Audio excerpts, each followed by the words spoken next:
Welcome back to the OperaWire podcast. I'm here with my co-host David Salazar, and today we are very honored to be with the legendary mezzo-soprano Denyce Graves. Thank you very much for coming on the show. We're so honored to be with you. And the honor is mine. I'm delighted to be here and very much appreciate the invitation. In January, you retired from the stage with Porgy and Bess at the Metropolitan Opera. I was there to witness one of the final performances. It was so great to be able to see your artistry and be able to witness, you know, your artistry on the stage. What was the feeling, and why was it the right time for that? The feeling was certainly one of the most extraordinary things that's ever happened in my life. And I don't know that anything will ever match that amount of overwhelm in terms of, emotionally, what that kind of buoyancy and uplift felt like. Um, Peter Gelb said to me that we'll make an announcement at the intermission. I don't know, were you there on January 24th? Because that was really extraordinary. I So wasn't at that. I was at a performance prior to that, but yes, I that saw some. I saw the images. unbelievable. And he said, we're gonna make an announcement just before, at the intermission. And so I thought that, they were maybe gonna say something and maybe people would applaud. And I had no idea that it would be the presentation that it was. I had not expected that there would be a large presentation beforehand with the chorus, and they gave me two really beautiful statues and acknowledgement of what our time together had been like. And then these amazing gifts from the Metropolitan Opera, this gorgeous light fixture that's in my home, um, and the plaque that's in List Hall. That was the thing that really, really took my breath away. It's the first of its kind, and I couldn't have even imagined such a thing. So that kind of a tribute just really overtook me emotionally, and I could hardly speak or function. I was really rendered just speechless. It was and the single most emotional moment of my living. It was spectacular. I mean, I can imagine Porgy and Bess has a really important meaning to you in your career. It was one of the first operas that you did, so I can imagine that it does like a full circle moment as well. It was definitely a full circle moment. I mean, it was the very first opera that I did, actually, back in the 80s with Tulsa Opera. I was a young artist at Central City, and Ed Purrington, who was at that time the general manager, was passing through Central City, and he just happened to come through the weekend that I was there as a young artist or as a studio artist. And he just happened to come through the weekend that I was singing a recital. And he came to the recital, and then after that, he offered me this contract of third lady in Magic Flute, and also Strawberry Woman in the ensemble of Porgy and Bess. And so I was still a student actually in school, and I was delighted and honored, and that moment changed my life. It really, really did. But I had Porgy and Bess doesn't have a huge significance in my life in terms of, that being a role that I performed a lot. I didn't. I did it at the very beginning, and I did not sing the role of Mariah that was sung by the beautiful and the late, great Barbara Conrad. But I had the opportunity to watch her, and I did in some of those performances channel her in many ways. And then when the Met did it back in 2019, it was the first time I think in about 30 years it had been in that house, and I was offered the role. I mean, I always thought that I knew the opera. Of course, I know the magnificent melodies and the stories around it, Mhm. but I myself did not have a big experience with it. I did it at the Met, and I did it with Washington Opera, and that was it. Oh wow. And so my experience with that is not, as vast as some of the other roles that I did throughout my career. but it was particularly meaningful. There's no question about what that opera represents for a lot of singers of color, um, what that meant, and to have that group of artists around me lifting me up. I remember having a conversation with the course master, Donald Palumbo, who was telling me that in 2019, when they were auditioning for Porgy and Bess, that they'd heard over 300 singers, and he said one after the other, everybody was a soloist. He said it was just an amazing display of such incredible vocal talent that he found stunning. And I was so excited about that because, when we were doing that, when I was making my debut in the role, and I realized that there were about 60 other people who were making their debuts that night. It was extraordinary, extraordinary.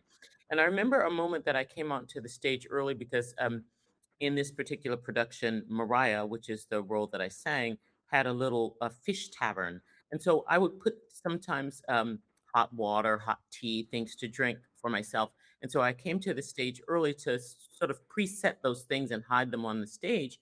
And I saw a young woman there who was just standing in the middle of the stage of the open empty theater crying, and she said, I never thought that I would ever get here. And there's so many moments like that that I could share with you that just really took my breath away. The beauty of the people that were in a part of that production, and every voice that I could hear as I passed, and traveled in the staging.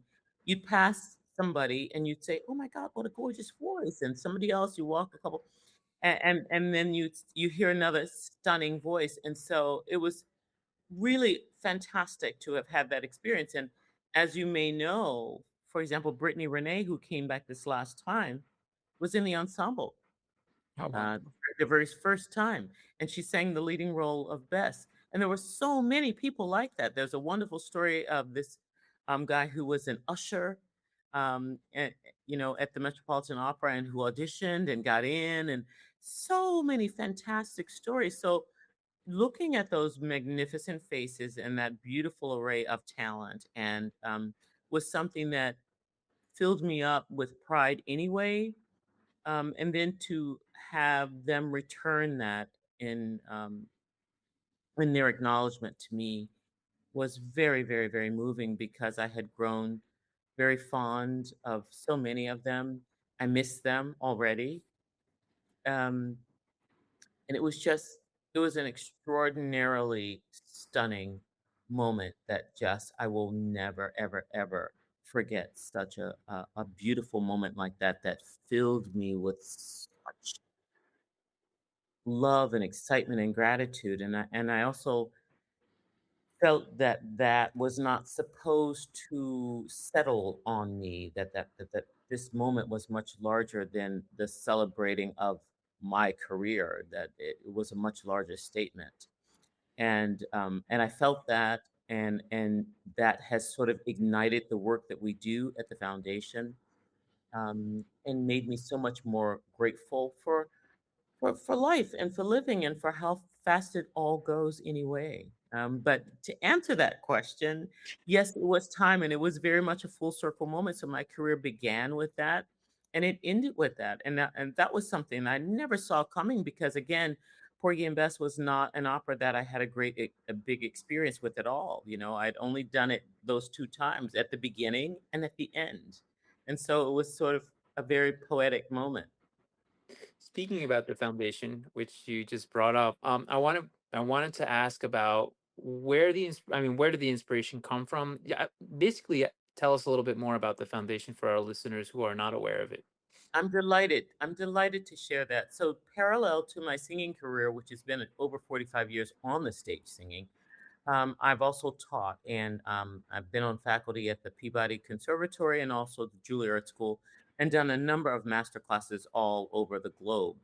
Um, and so, working with the next generation of singers is something that always excited me, and it was sort of a gift. To me, actually, and a dream that I didn't know that I had.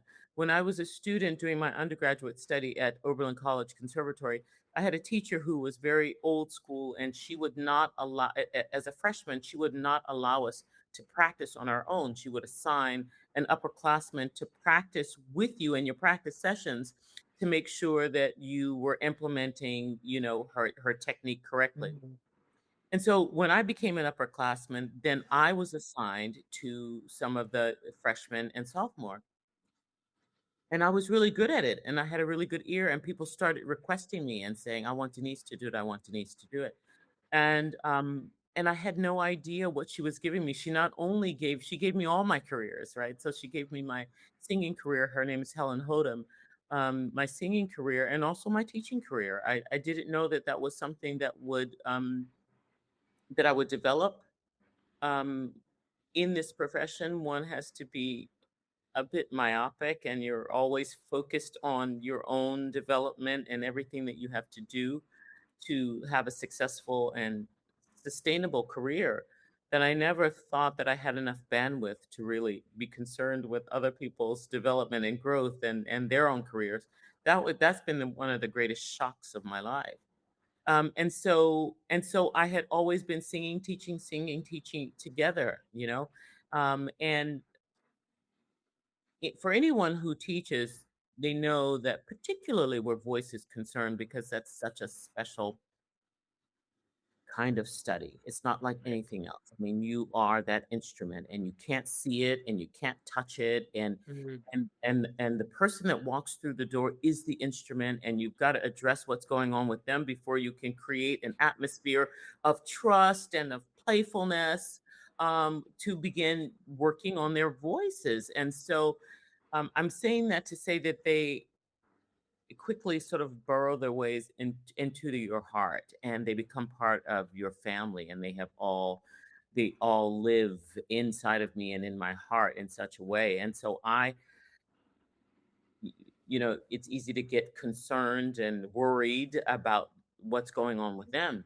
And so during COVID, I was so upset about what was going to happen with those students who had graduated. For those who were about to graduate, I thought, I've had a career. What's going to happen with these young people? And I was so concerned, and I called everybody to see how they were doing and what the plan was. Um, and that was met with lots of different attitudes and feelings. Some people were very angry, and angry that they had gone into this profession, which is very Mm. crowded and very narrow and very competitive, and leaner than it was when I started out. Mhm. And why did you encourage me along this path? And that hit me really at my core. And I thought, like, gosh, I've got to do something to what, if I don't do something, then I too am part of this problem. Right. And one of the things that I would do, at Peabody, I have a farm in Baltimore, north of Baltimore City. I would sometimes have them over and we would do a little leader abend. And then after that was over, I would cook. And they said, Miss D, one of the things we miss so much is being at your home, and we miss your cooking. So I tried to create that online with a show called Cooking with Denyce. You can watch it. It's on YouTube. There's Oh, wow. several Cooking with Denyce. There's several episodes, and basically, it was speaking with them, going in the kitchen. We were all on the quarantine, and nobody could move, and the theaters were shut down. And it was really a way for me to engage with my students and to lift morale. And I Mhm. thought, we've all got to eat, right? So we can talk while we're preparing, our dinner or lunch or whatever it is in our kitchen. And so that turned out to be very successful, because one of the things that I did was I got in touch with a lot of the opera companies in the schools that I worked for, and opera companies that had hired me. And I said, can you air this at the same time? We were doing that live Sundays at 2 o'clock, right after Right. church. And so we had a lot of eyes and ears on this show, and it was gaining a really large audience. Simultaneously, a young woman that I'd worked with was singing outside of this old abandoned building in Pittsburgh, and talking about this woman named Mary Cardwell Dawson, who had created the National Negro Opera Company. It was the Mhm. first of its kind, longest running, most successful, and run by a woman. And it was this building was dilapidated. The columns were down, and the windows were out, and it was just in terrible disrepair. And she was talking about this woman who was this impresario who wanted to be an opera singer. She went to the New England Conservatory. She graduated in 1925. and with the degrees in piano and voice, and she wanted to get out and make a name for herself as a singer, and no one would hire her as a Black woman. And so her response to that, because this was 1925, her response was, "Well, I'll create my own opera house." So she created this opera house for singers of color who would not otherwise have had an opportunity.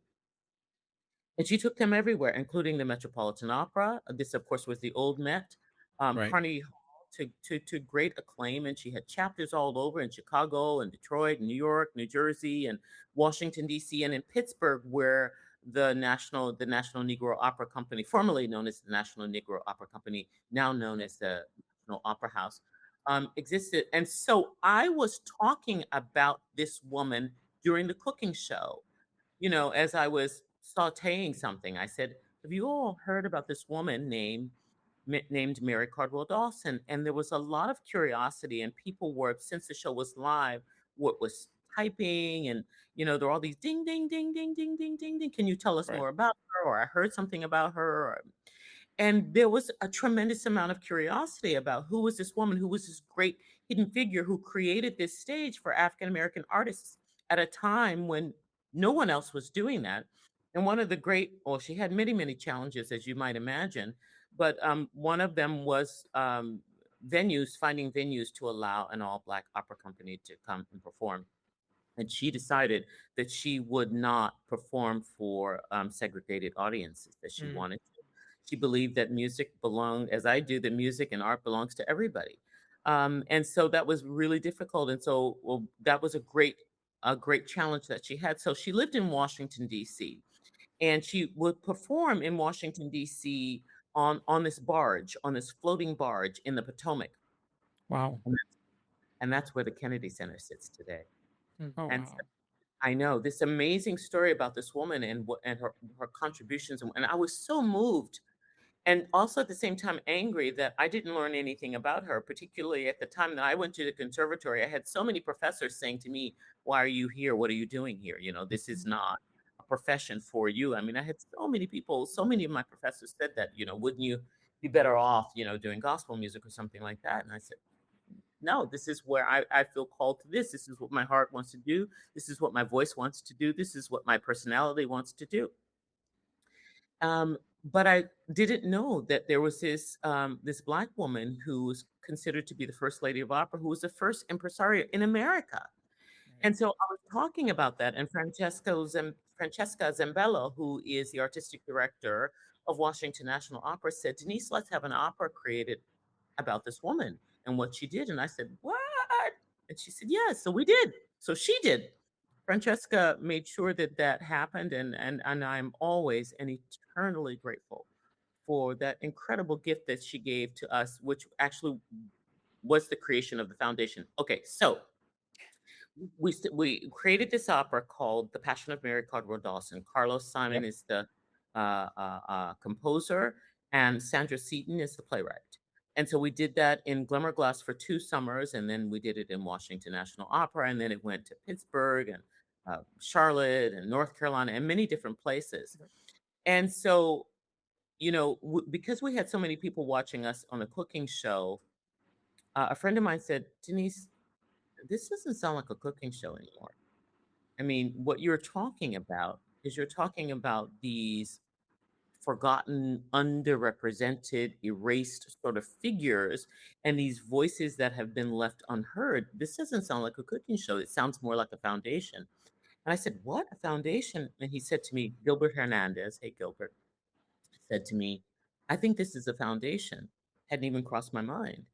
And so, what is the foundation? The foundation lifts up into rightful prominence those great individuals who have contributed to our cultural fabric, but who have been left out of the telling of the story. And at the same time, we invest in the next generation of up and coming artists. So, it was yet again another gift that sort of asked to be born. I didn't set out to create a foundation at all. I set out to try to find a way to engage with my young people, and try to lift their spirits. And they ended up giving me one of the greatest gifts of my life. And I feel like the most important work that I've done and that I am doing is the work that we're doing with the foundation. I actually feel that the 45 years on stage was necessary in order to give me a platform and a voice and a network to be able to do the work that we're doing now at the foundation. So I feel like uh, I am where I am called to be. That's And what is beautiful. go That's ahead, Fran. beautiful. I know that we've talked about the foundation personally. I want to know a little bit more about the programs that you guys have with the foundation, because I know you guys also have some singers that are part of a cohort right now, and I know that there's a lot of programs that you guys are running. So love to Thank know. you so much. And I really appreciate this time and for you both allowing me to speak about this and sharing this with your audience, with our audiences. I'm so grateful for this moment. So thank you very much for that. Of course. As we speak, we are now at the Chautauqua Institute here where we are launching our third program, Generational Voices. So our inspiration comes from the great Madam Mary Cardwell Dawson and all that she did. She created this stage for artists who were overlooked and who were underrepresented. And so we have three programs. We also have three tenets, three pillars, and that is social justice, American history, and the classical vocal arts. We have three programs that correspond to those three principles. And the first one is called Hidden Voices. And so the Hidden Voices program is about creating works of art that tells the story of those great historically excluded voices like that of Mary Cardwell Dawson. Mhm. So, because of Francesca Zambello, we have the opera, The Passion of Mary Cardwell Dawson. We've done lots of exhibits that tell that have been traveling around the United States. We're working on children's books, documentaries. We do calendars, note cards, and we are in. We've done a lot of animation for K through 12, and that's in all 50 states where we animate these stories about some of these great figures that we don't know who have been historically excluded. So that's the Hidden Voices program, and it's creating works of art to get incorporated into the education and the teaching of our American history. And then we have probably our most well-known and forward-facing one is called Shared Voices. All of them have the name Voices. Shared Voices is our HBCU, historically Black colleges and universities, and conservatories of music program, exchange program. And that is for faculty, for administrators, and for students, where the mission is to learn and to share with each other. And also there, because our programs also interlock like and they fit together like puzzle pieces. We want to make sure that, I didn't know anything about Mary Cardwell Dawson. So many people didn't know about Mary Cardwell Dawson. So many people didn't know about Edmond Day. So many people Mhm. didn't know about Chevalier Saint Georges. So many people didn't know about Nathaniel Dead or William Grant Still, and you just on and on and on and on. And these were not names that I certainly learned about. I certainly did not learn about when I was a student at the conservatory. So this is a program where we look at two very, very different teaching institutions around the same thing that we all love, and that is being storytellers.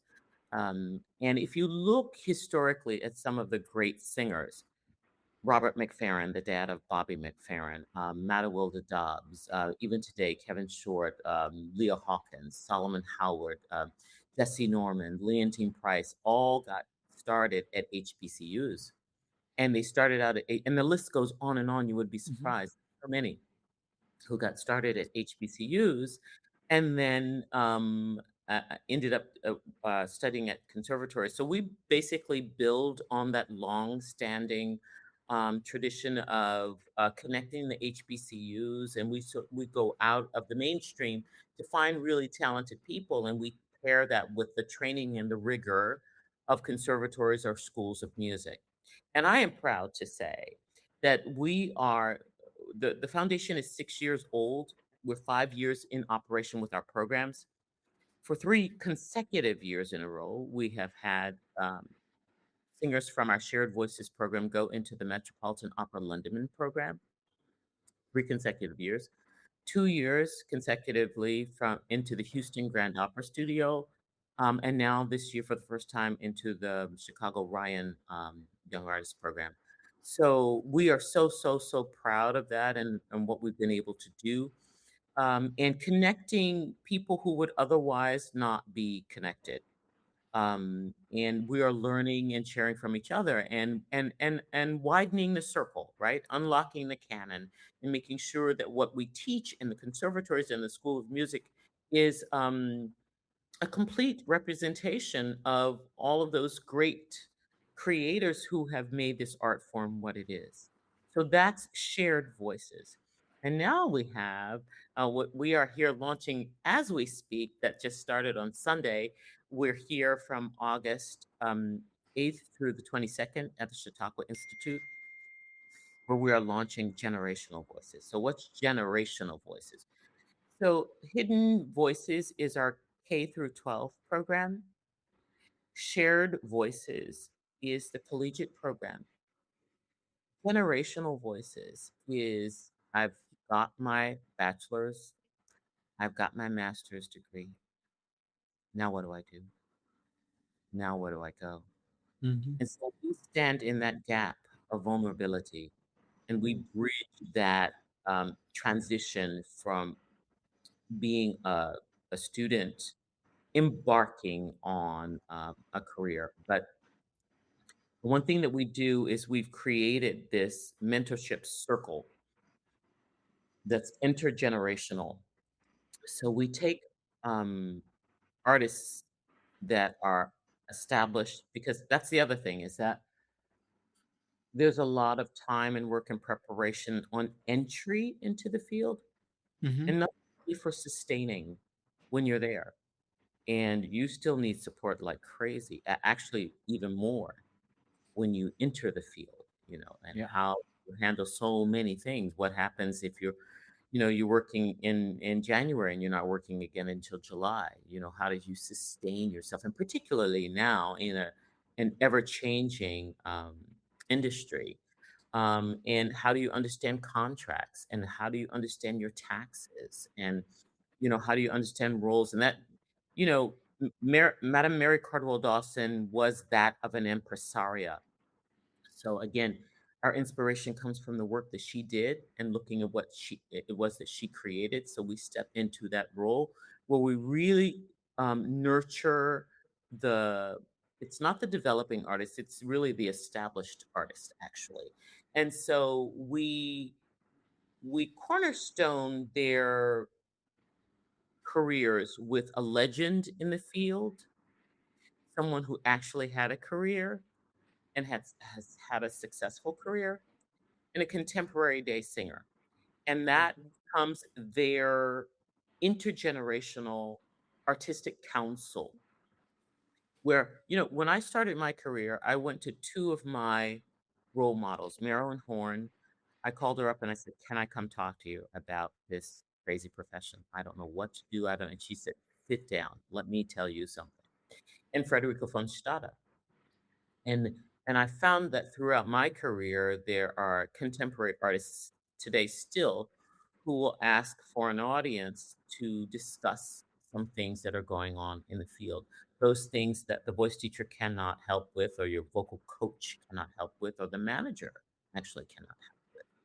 And so we take this artistic counsel and we surround that artist with them. And they go through their materials and look at their package of five or look at what it is that they're doing. And they together, we offer a menu of so many incredible industry experts to to guide them. So we have financial consultants, we have tax consultants, we have diet and exercise, mental health, of course, uh, all of the voice training. We have the coaches, all of the different languages. We have career counselors, and so they each have 5 6 hours per month that with their artistic council, they can decide you need to spend 3 hours through the program speaking, learning about financial literacy, and you need to spend 2 hours on, diet and exercise or something like that. And they decide what that particular artist needs, what would be most helpful to where they are on that day or in that part of their development.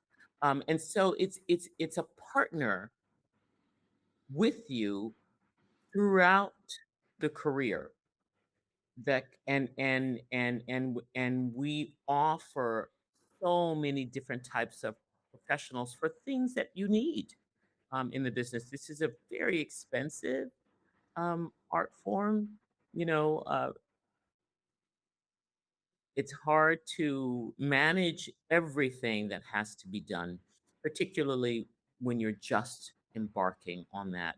And so we create a real support team around you that you get to choose from, that enables you to have a sustainable career. Because that's the other thing, is that sometimes people can come onto the scene and they can make a really big splash, but you need to be, it's more than just about what happens on the stage. You have to leave that stage, and you are a human being, and you have to, be a citizen in the world and in life. And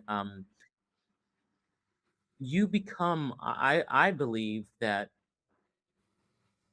the stronger, the more sound and well-rounded human being that you are, you're enabled to be a better artist.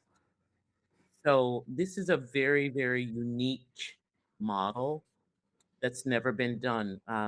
I know that sometimes there are some young artist programs that offer a sort of one and done, where you have the opportunity to speak with someone, and that's, this is something that is there for the duration of the time that you're in the program, and you always have access to a myriad of different professionals that you will need throughout your life, and so it's super, super, super. New, innovative model, lots of tentacles, and we have just launched that here at Chautauqua. So Wow. that's Generational Voices. It's a lot. It's incredible.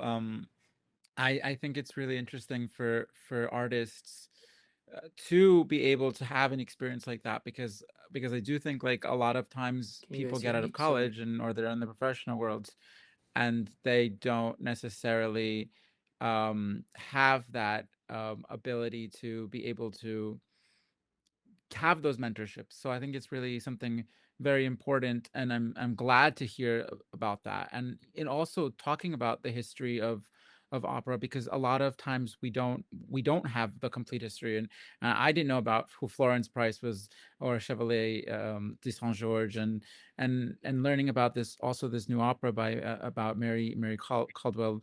Um, Awesome. that I that's how I learned about her, and the National Opera House now. I think it's really important. I'm so grateful with the work that you guys are doing and putting together. And I think, a lot of times we speak about the young generation and what's going to happen to the young generation. And I think mentorship, and from even Dave and I, like, as younger artists and whatnot, we've always found that having a mentor and having someone to guide us is always an important aspect to be able to help young artists figure it out. You So better believe it.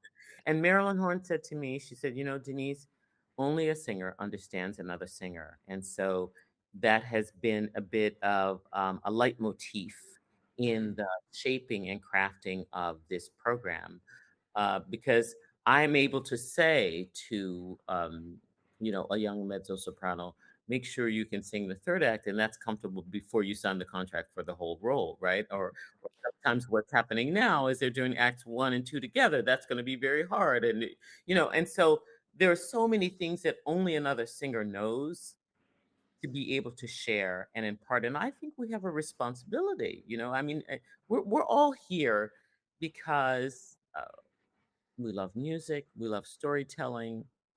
We feel we have something important to offer the world. We know that music is a transformative art form that can change people's minds and hearts, and it is a kind of a universal language that can be a binding force for people. We know the power of music, and we're all coming to this because we have been moved or touched in some ways ourselves. And I think that, you can't take this information with you, right? So it's, how can we best serve what it is that we all love? And that is to share that and to help educate, and nurture those who are coming behind us. And everybody has something to offer, with generational voices. Certainly the field is very different, but there's certain things that remain the same. Mm. Marilyn Horne said to me, if you don't have a technique, you won't have a career, period. Mm. End of story. I mean, you still have, there's no way to fast track this thing, right? You can't leapfrog, or either you know, either you have the technique for it or you don't. And that's all it is to it. And your voice will tell you, and the audience will tell you straight away if you're ready for that or not. And so you still got to learn the material. You still have to study. You still have to learn the languages. You still have to learn the notes and the rhythms and the understanding it, and become a real integrated, storyteller. And there's still a lot that the legends, we're calling them, have so much to offer us and so much to share. And so I think it's important to hear that, and to use that wisdom, which in many cases is hard won. I mean, this is not, this career path is a trying one for everybody. I don't care who you are. There's a Mm. great cost, and to have that firsthand, from legends, to speak to the impact that that has on one's person, is invaluable. You're not going to learn that in a conservatory. Right. It's Before true. we let you go, I have one last question. So you when I saw Carmen for the first time, it was you at the Metropolitan Opera. So I will never forget. That's the first Carmen I ever saw in my life. Uh, And definitely one of my favorites. Thank you. You're gonna be directing Carmen soon. I'd love to know how you view the role of your role as a director, and also what you hope to bring to this opera as a director. So it isn't my first time directing Carmen. I'll say that I did that with Minnesota Opera. I also did that with Glimmerglass and went to Portland. What I'm getting ready for now is North Carolina Opera. I'm directing a Carmen, and then I'm directing another Carmen after that with Opera San Jose. Um, I was very, very curious because I think it was it 2022 when I did the first Carmen, when I directed the first one. I was very curious about how that might affect me, and how I would feel, or if there was any sort of twinges inside of me that wanted to do it. Not at all. In fact, relief that I Mm. didn't have to do it. Um, I think that, I certainly understand that, when you're portraying the role of Carmen, there's so much to think about, and that, my gosh, there's so much to do. I mean, it's the title after all, but you're concerned with your part. And as a director, you've got to look at everybody's part and how the whole thing works together, and that arc. And at the same time, I'm incredibly compassionate to the role of Carmen because I've had such a big experience with her. And sometimes I found myself just really, really actually being on the other side of the proscenium arch, where I wanted to really advocate for the Carmen, but sometimes there was, I'd have to say, well, but yes, I understand what you're saying. I really do. But what we need here in this moment is for this storyline to sort of, you know, um, have momentum and read through. So uh, there was that, and also, I think that, with some of the Carmens that I've had, I said to them right away, you will be the Carmen that you're going to be. I'm not trying to insinuate myself in any way, or to try to tell you that this is how it has to be. Mm. I want to see who you create. And I think that's very, very important for us to leave space for. I mean, there's certain things, obviously, about the personality and the characterization that is um, solid and has to remain. But I also think that she isn't one thing. She can be many different types, body types, and uh, different personalities, and I'm curious about that.